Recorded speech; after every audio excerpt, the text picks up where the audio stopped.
Hey, this is Group 16. I'm Ian Camello. I'm Kale Hopper. Cameraman's Mazen Afifi. Yeah, you should Oh, they'll see me. Alright, we're doing problem 8.24. In this problem, we use the moment area theorems to determine the slope at point C and displacement at point B. We also assume that the EI is constant. This is the diagram that was given to us in the book. Okay. What we first started out is that at point A we have a fixed point, so we have a moment and a horizontal and vertical area. And then from point C to point B we have a distributed load going downward. So from there we took the moments, summation of the force Y equal to 0 due to the equilibrium forces. So that A sub Y minus the WA, which is the distributed load times the length at A, to find that A of Y equals W. And we found the summation of force X equal to 0, so that A of X is to 0, so there's no other opposing horizontal force. At moment at A, we assume that the clockwise force is positive, so the moment at A equals 0. So we found that we multiplied the WA, which is the, what's the WA again? WA is the distributed load over there on that side, times the 1/2 plus A, plus the moment at A in general, to give you MA equals 3/2 WA squared. Okay, so MA equal 3/2 WA squared. Okay.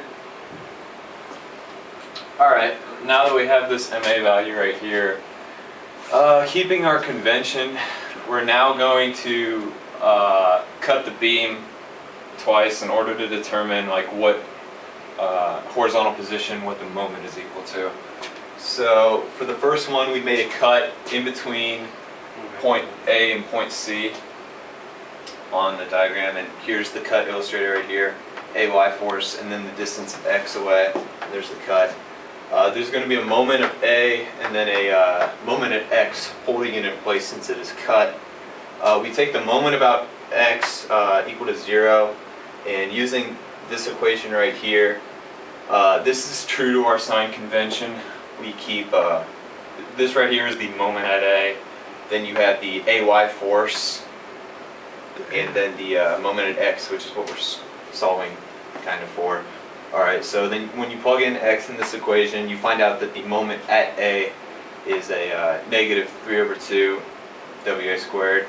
And then when you plug in A, you get the, true to this convention or whatever, you find that the moment at C is equal to WA squared over 2 negative. Basically, since we plugged in A right there, we're going our A distance all the way to C. And then we next take, so that proved 2 points along our moment diagram. The initial point and then the point C. So now we need to try to figure out what the moment will be at point B, the final point at the end of the beam. So we take a cut in between point C and point B, where the distributed load lies basically. And we call that distance Y, we call section YY.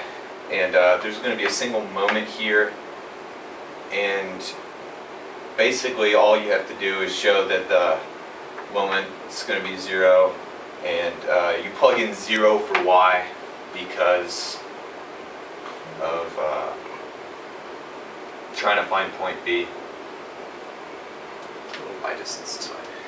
And that illustrates the point that the moment at B is equal to 0 after plugging 0 in. Alright, my turn. Alright, now that we've done all of that, next thing we need to do is figure out the slope at C. So what we would do is we take the moment area diagram multiplied by the distance. Alright? Yeah. So moment times area. Alright? So we take this area and this area multiplied by A over 2.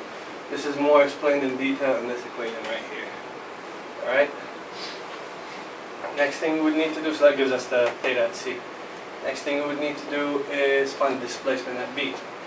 So the displacement of point B equal delta B, and delta B is equal to TB over A. A1 is the area of parabola. This right here is a parabola, it's pretty small. A2 is the area of triangle. A3 is the area of the rectangle. Alright? So what we do is A1 times the distance of the centroid from point B. Alright? A2, same thing. Distance from point B. A3, centroid from point B.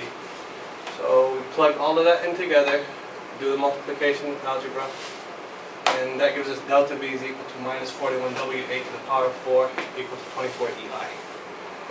That's a problem. Hit it.